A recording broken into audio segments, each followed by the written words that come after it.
Halo, assalamualaikum warahmatullahi wabarakatuh. Jumpa lagi bersama saya di channel Mas Vincent.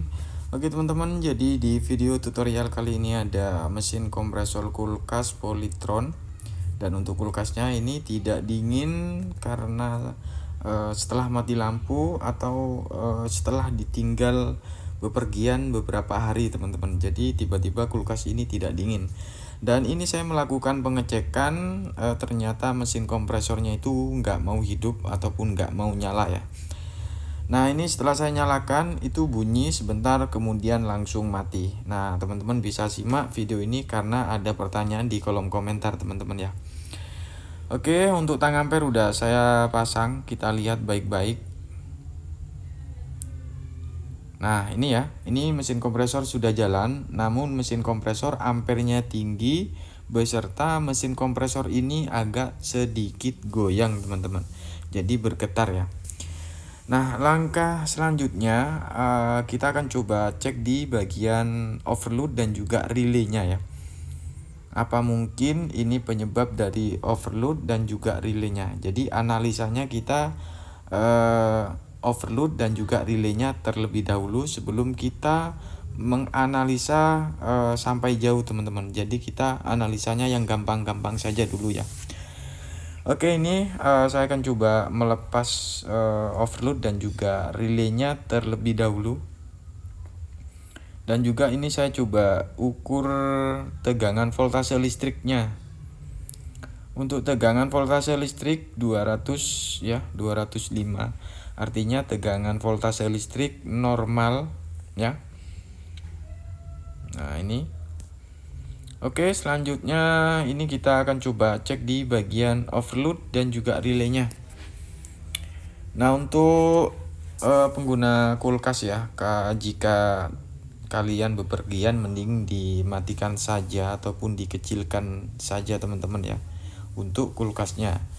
Jika bepergian di beberapa hari lah kayak gitu.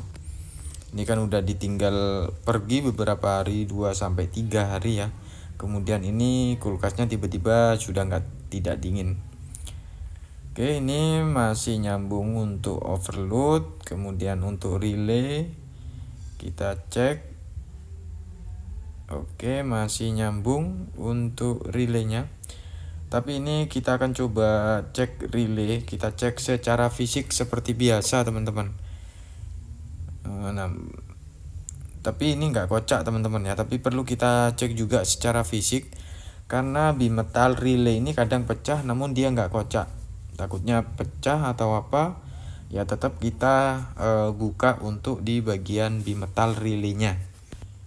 Oke, ini model relaynya ya, tinggal kita kita congkel aja di bagian sampingnya teman-teman. Ini sama aja sih, sama seperti relay pada umumnya.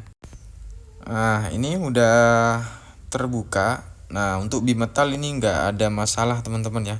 Coba kita geser-geser aja dulu. Oke, nggak ada masalah ya. Kita geser lagi, kemudian kita pasang, dan ini nggak ada masalah ya. Di bagian overload nggak ada masalah, kemudian di bagian relay juga nggak ada masalah. Nah ini udah nyambung. Untuk relaynya tadi sempat nyambung putus nyambung ya. Nah ini kita akan coba ukur juga ya untuk tegangan CRS nya ini. Oke, masih normal 2,2, 32,5. Kemudian RS nya ini kita lihat 53, artinya masih normal teman-teman. Masih ohmnya itu nilainya masih banyak, nggak berkurang ya. Nah ini kita siapkan karena ini macetnya lumayan ya parah teman-teman ya. Jadi kita siapkan jumperan 3 kabel. Siapa tahu kita jumper menggunakan 3 kabel ini masih bisa ataupun masih berfungsi dengan baik teman-teman. Jadi kita melakukan step by step ya. Kita cek di bagian overload masih sama, nggak bisa ya terpaksa kita menggunakan jemperan 3 kabel. Nah, nanti setelah kita jemper menggunakan 3 kabel tapi masih belum bisa, nanti kita lihat langkah selanjutnya seperti apa sampai mesin kompresor ini hidup terlebih dahulu ya. Oke, seperti jemperan ini saya nggak perlu jelaskan karena ya di video sebelumnya sebenarnya udah saya upload beberapa video, sampai puluhan video kalau nggak salah waktu saya jemper tuh ya. Nah, ini kita jemper ya. Ya, mudah-mudahan dengan penjemperan ini masih bisa ya teman-teman. Tapi kalau nggak bisa nanti kita melakukan step selanjutnya. Oke, kita coba ya teman-teman. Bismillah. Oke, ya ini jalan, cuman dia bergetar, kemudian ampere juga tinggi teman-teman. Artinya di sini mesin kompresor masih nggak mau hidup, masih sama aja ya. Apakah besar kemungkinan ini terjadi kebuntuan atau terjadi apa ya namanya ya, ya sepul juga bisa ya teman-teman ya. Jadi kalau misalkan sepul ini kalau kita ukur masih sama, namun ketika diberi tegangan maka sepul ini akan otomatis menurun teman-teman. Biasanya pernah saya membongkar sebuah mesin kompresor itu, saya tinggal solder ulang di bagian CRS nya itu kembali normal. Ada juga yang seperti itu teman-teman. Nah, ini saya coba menggunakan kapasitor ya, kapasitor tambahan, karena tadi itu ampernya 2 ya, 2,5 lah. Nah, ini kita tambahkan kapasitor, siapa tahu ini masih bisa. Namun kalau ini masih nggak bisa ya terpaksa nanti kita akan potong jalur, kita buang freonnya tanpa beban. Nah, ini kita akan coba ya. Kita akan coba nyalakan sekali lagi. Nah, ini ya 2,5 ampere, mesin kompresor hanya bergetar teman-teman ya.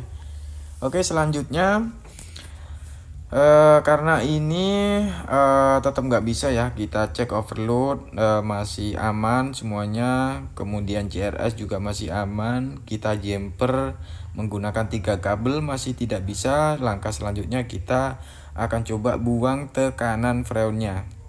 Jadi ada step by stepnya ya teman-teman. Nanti kalau misalkan buang freon masih tetap nggak sama ya, otomatis kita akan bongkar di bagian mesin kompresornya nanti teman-teman. Nanti kita akan bongkar lagi ya, kita belajar lagi membongkar di bagian mesin kompresor ya. Siapa tahu ini bisa bermanfaat teman-teman. Jadi ini saya akan coba potong dulu semua jalur, kita kosongin tekanan freonnya terlebih dahulu.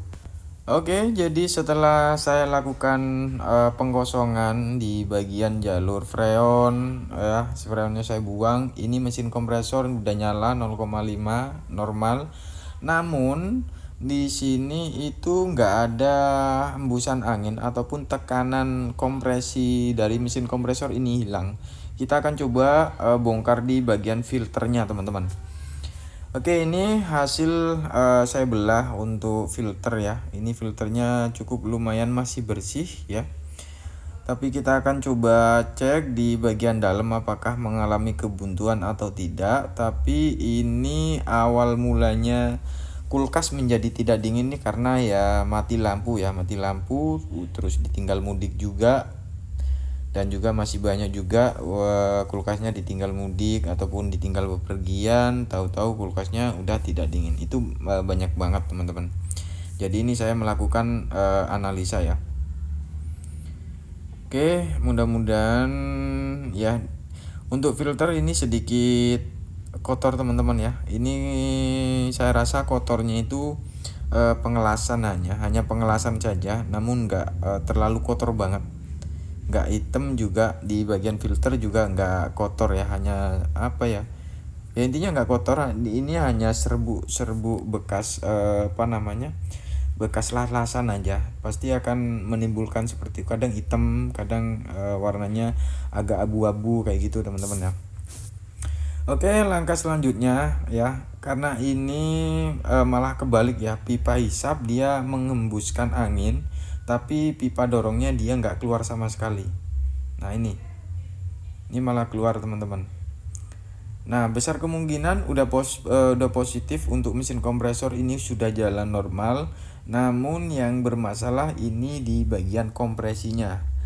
Nah, kalau masalah mesin kompresor ini hilang tekanan, itu bisa disebabkan karena mesin kompresor overheat, bisa juga kekurangan oli, bisa juga disebabkan karena kompresor ini sering mati hidup ya, kemudian macet sehingga di bagian klep bisa renggang ataupun bisa kotor ya, dikarenakan oli itu tadi teman-teman. Jadi seperti itu. Jadi di bagian klep ini terlalu panas, kemudian ada oli, ya di situ nanti ada pengendapan kotoran-kotoran ya. Nah, jadi seperti itu teman-teman. Oke, nanti karena ini mesin kompresor rusak, jadi ini perlu kita bongkar nanti mesin kompresornya, dan kalian bisa lihat videonya nanti teman-teman ya. Oke, nanti kelanjutan video ini masalah perbaikan mesin kompresor nanti kami record kembali teman-teman. Jadi teman-teman bisa nantikan untuk video saat pembongkaran mesin kompresornya ya. Oke, assalamualaikum warahmatullahi wabarakatuh. Jangan lupa untuk like, share, dan subscribe. Assalamualaikum warahmatullahi wabarakatuh.